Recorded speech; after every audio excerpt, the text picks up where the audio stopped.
Buenas tardes. It is an honor to be here with you in Bilbao and to come back to one of my absolute favorite countries and talk about something that's very interesting that's happening in society right now. You heard earlier from Will and William regarding how much of agency work is increasingly automated by algorithms.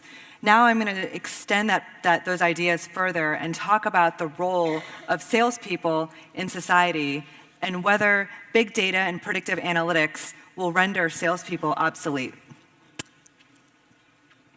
I'm based in Silicon Valley, as you saw, and in Silicon Valley there's all kinds of interesting things happening. One of my fellow Silicon Valley residents, Mark Andreessen, famously has been quoted to say that software is eating the world. Now, what does that really mean? So I'm going to talk about what this means in two ways. The first way is from a consumer journey perspective, from a customer expectation, customer experience perspective. 90% of millennials, almost 90% of millennials have smartphones with them almost every waking and sleeping moment. Social media surpassed even email 2 years ago as the top internet activity that adults around the world do when they're online. And nearly 2 billion people now active on social media on every continent in every country. Now, people often say, well, that doesn't apply to salespeople. That doesn't apply to my bank branch. That doesn't apply to my retail store because those are inherently offline experiences. And then you see something like this. Does anyone know what this is a photo of? You can just shout it out. That's right. This is a picture of the Vatican, and you can see what it looked like in the top photo in 2005. And then just a few years later, you can see what this inherently offline experience looks like with the prevalence of social, mobile, and digital. Even for a physical experience, technology undeniably is playing a crucial and increasingly important role. And so what does this mean for people who work in sales? Well, traditionally, the way that salespeople sold, whether they were selling insurance or financial services, or they were selling cosmetics, or they were selling software, is that it followed a largely linear path. It might have started with the yellow pages, and then it would go to a phone call, or maybe they started with a phone and they cold called their prospect. And then from there, they would arrange an in-person visit, perhaps in their branch or in their store. And this is how people sold for many, many years, many decades. But we all know that those days are over because in the age of social, mobile, and digital, today the power pendulum has swung from salespeople and from companies to the consumer. Consumers are calling all the shots, and instead of having a linear few number of mostly offline channels, there are a large number of mostly digital channels, whether it's social media, or it's texting, or it's websites. And the other thing is, consumers are no longer engaging solely with the salesperson and with the company, because now they have access to information. They're going directly to other sources, to third parties. They're asking their friends and their colleagues and other trusted influencers on social media. And so the challenge, the opportunity becomes, how can we help enable our traditional salespeople, our traditional stores, our traditional branches to adapt to this new reality and to be in all of these channels where the consumer expects them to be? So that's one side of how software is eating the world. I said there were two. The second way software is eating the world ties back to what you heard earlier in 2 sessions ago. And this is the productivity pressure that algorithms are adding to a growing number of jobs, putting more and more jobs at risk in terms of what types of industries, what types of salespeople can be automated. But it's not just salespeople, it's not just those of us who work in agencies, it's also factory workers. You visit these factories now that used to be full of human workers, highly skilled human workers in some cases, and now they've been replaced largely by these self-learning robots. And there might be one operator on the entire plant floor for thousands of these robots. And interestingly, these robots, they don't need to take a break. They don't go on strike. They work 24 hours a day, 7 days a week, 365 days a year. And so what does that mean for that industry? Or how about this? Where I live in San Francisco, it's not uncommon to see a self-driving car go up and down the highway. What about the millions and millions of people around the world who make a living as taxi drivers, as bus drivers, as long-distance truck drivers, as Uber drivers? What will happen in the coming decades as these technologies, which already have been proven to be very safe, gain popular and regulatory acceptance, and what will happen to those jobs? Or what about in the travel industry, whether it's travel agents being replaced by e-commerce websites where we all now go to book our own flights, or it's at the airport and where we previously used to talk to someone, we can now just swipe our identity card or our credit card and get our own check-in information. So every industry is being affected by these changes. Now, interestingly, if you look at some of the data, and the data that's out there right now happens to be for the US, but I think it is applicable more broadly, you can see that for many decades, technology productivity and technology innovation was positively correlated with net job growth. So another way of thinking about this is that for many decades in the past, technology on net created new jobs. We needed more workers on the assembly line. We needed more workers to staff our call centers.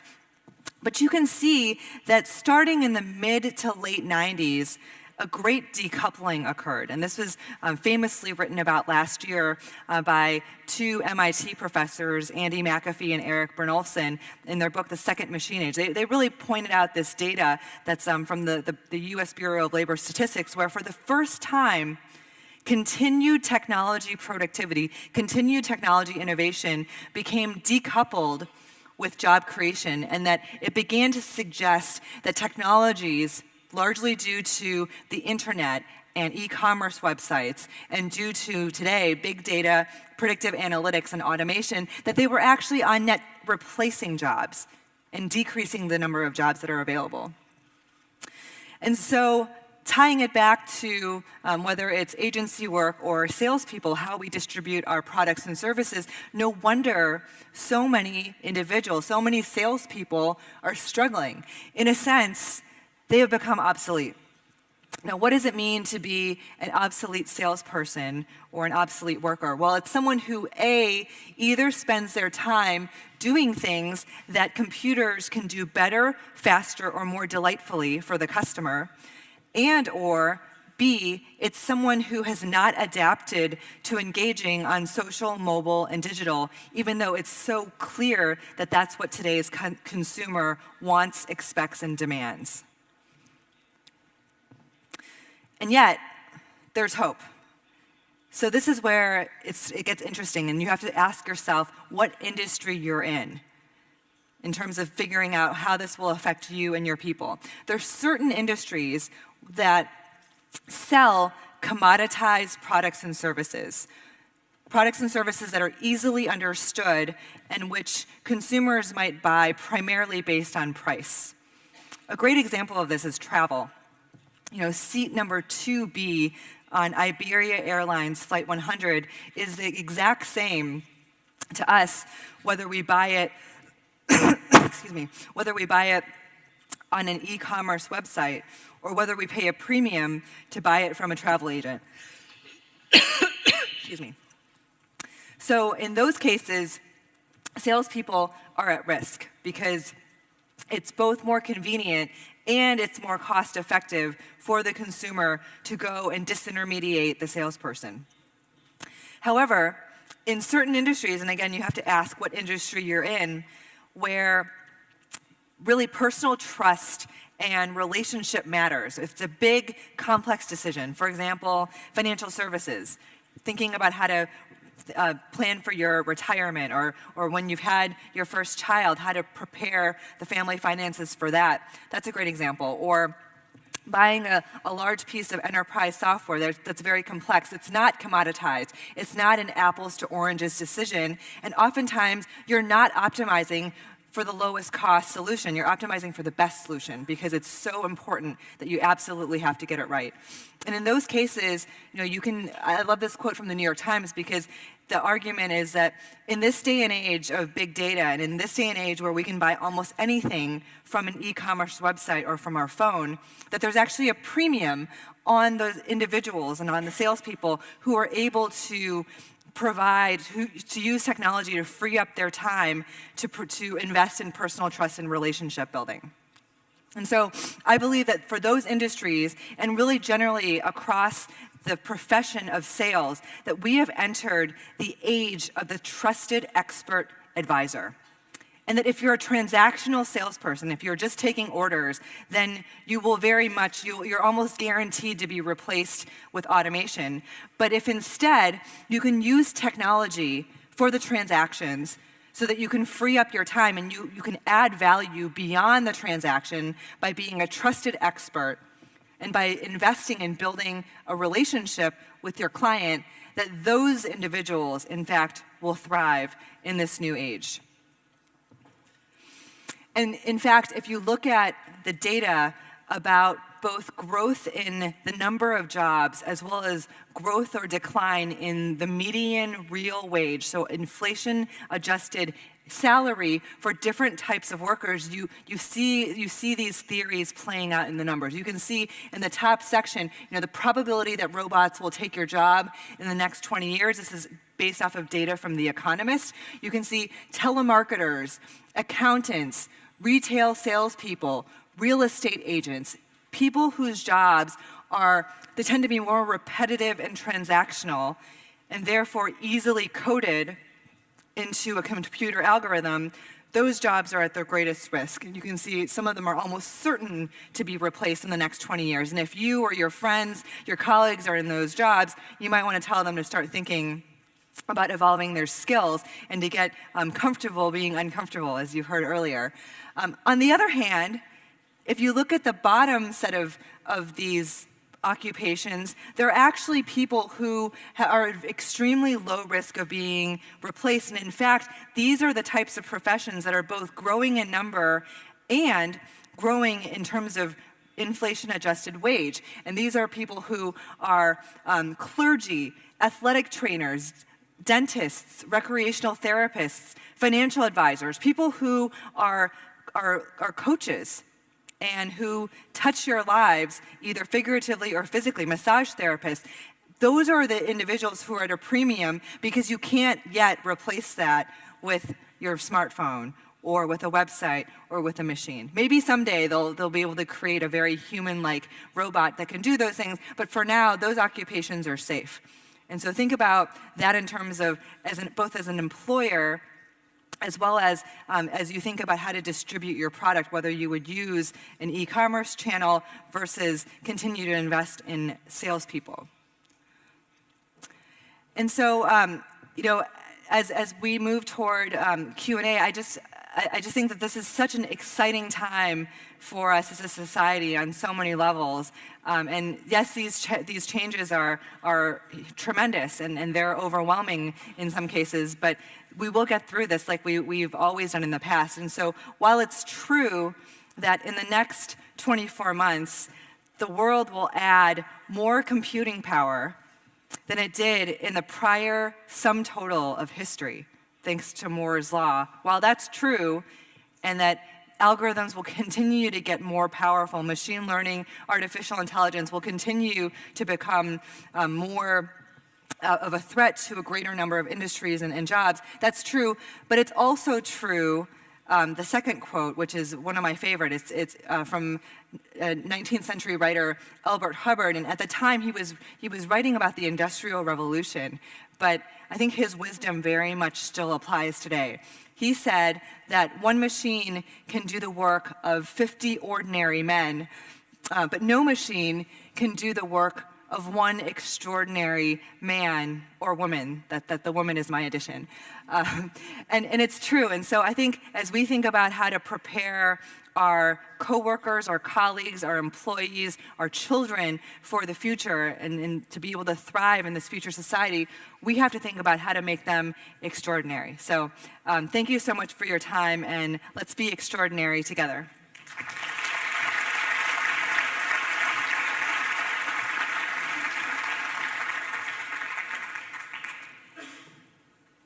So I think we have some time for preguntas.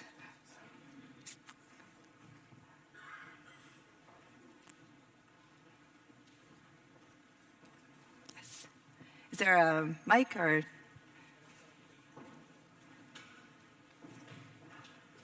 What inspired you to do this analysis, to do this work?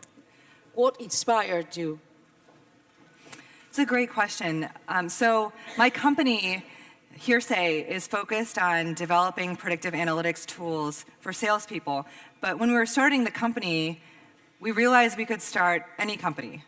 And it just got me thinking, there's certain companies, there's certain technologies that will for sure reduce jobs and replace jobs. And I thought, well, surely there's still a place for human salespeople. And so what kinds of tools and technologies can we make? How can we create predictive analytics to help enhance the productivity of salespeople instead of replacing them altogether? And that was the original, that combined with some insights on how social media would be used for sales and marketing was the original idea for the company. And the more that we've developed, the more we've actually seen this play out, both in terms of, we happen to work with banks and insurance companies, but both with 100,000 financial advisors and insurance agents that use our software, as well as I think there's been more literature and more research in the broader press about automation. And so just putting all these pieces together, because I think we all need to do our part. And I think not enough people understand that these changes are happening.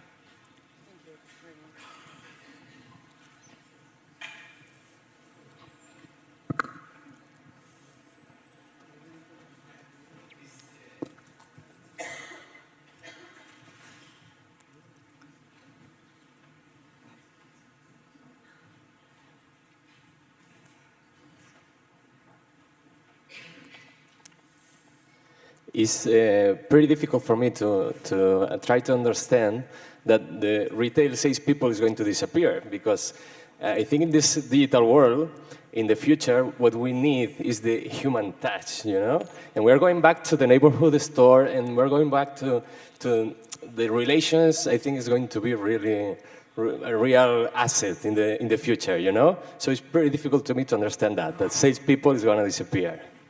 I think you're absolutely right, and I think the point isn't that all salespeople would disappear. It's that transactional salespeople who are just taking orders and not investing in looking you in the eye and asking you how your day was and investing in an emotional element, that those salespeople will be at risk.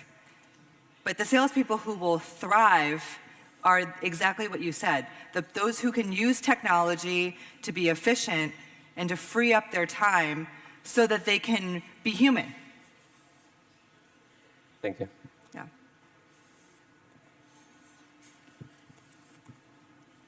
Aquí mira.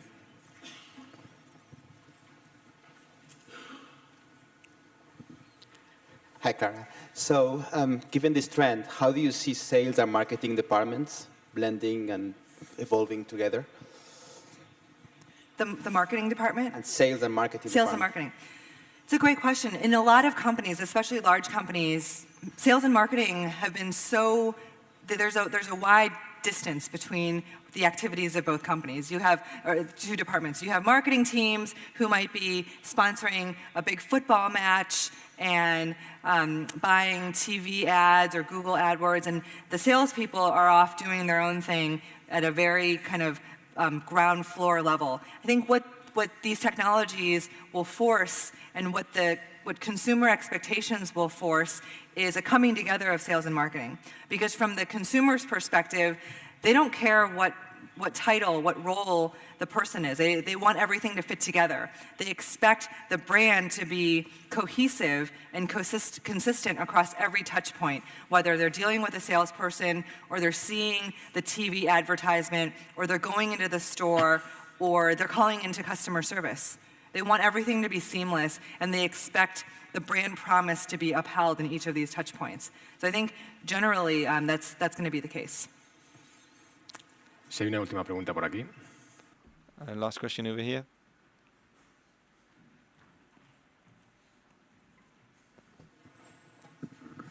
Hi. In your experience, do you see companies paying much attention and investing real money in transforming sales forces? And I mean companies that aim B2B sales.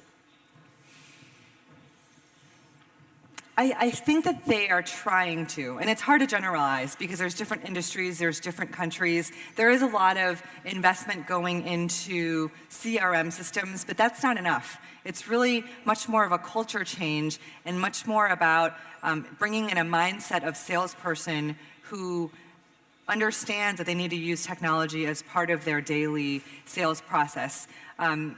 I think what I also see is, again, we work with a number of banks, and there's this phenomenon of robo-advisors, robo-advice websites. Do they have that in Spain? Yes.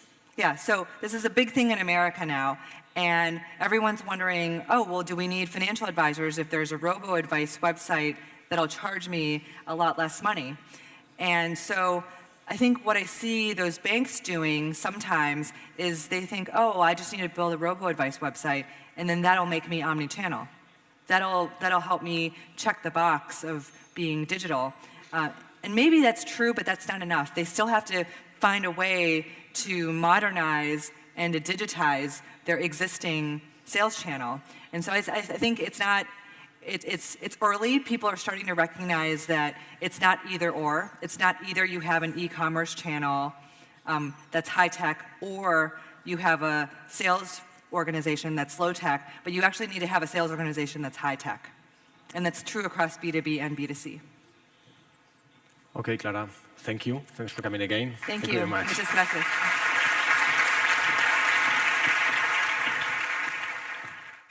Now, people often say, well, that doesn't apply to salespeople. That doesn't apply to my bank branch. That doesn't apply to my retail store because those are inherently offline experiences. And then you see something like this. Does anyone know what this is a photo of? You can just shout it out. That's right. This is a picture of the Vatican, and you can see what it looks like in the top photo in 2005. And then just a few years later, you can see what this inherently offline experience looks like with the prevalence of social, mobile, and digital. Even for a physical experience, technology undeniably is playing a crucial and increasing. Buenas tardes.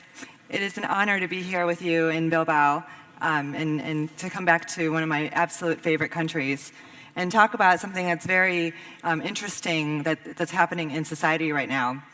You heard earlier from Will and William regarding how much of agency work is increasingly automated by algorithms. Now I'm going to extend those ideas further and talk about the role of salespeople in society and whether big data and predictive analytics will render salespeople obsolete.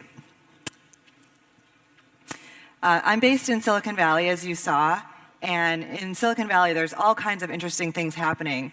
One of my really important role. And so what does this mean for people who work in sales? Well, traditionally, the way that salespeople sold, whether they were selling insurance or financial services, or they were selling cosmetics, or they were selling software, is that it followed a largely linear path. It might have started with the yellow pages, and then it would go to a phone call, or maybe they started with a phone and they cold called their prospect. And then from there, they would arrange an in-person visit, perhaps in their branch or in their store. And this is how people sold for many, many years, many decades. But we all know that those days are over because in the age of social, mobile, and digital, today the power pendulum has swung from salespeople and from companies to the consumer. Consumers are calling all the shots, and instead of having a linear few number of mostly offline channels, there are a large number of mostly digital channels, whether it's social media or it's texting or it's websites. And the other thing is consumers are no longer engaging solely with the salesperson and with the company, because now they have access to information. They're going directly to other sources, to third parties. They're asking their friends and their colleagues and other trusted influencers on social media. And so the challenge, the opportunity, my fellow Silicon Valley residents, Mark Andreessen, famously has been quoted to say that software is eating the world. Now, what does that really mean? So I'm going to talk about what this means in two ways. The first way is from a consumer journey perspective, from a customer expectation, customer experience perspective. 90% of millennials, almost 90% of millennials have smartphones with them almost every waking and sleeping moment. Social media surpassed even email 2 years ago as the top internet activity that adults around the world do when they're online. And nearly 2 billion people now active on social media on every continent in every country.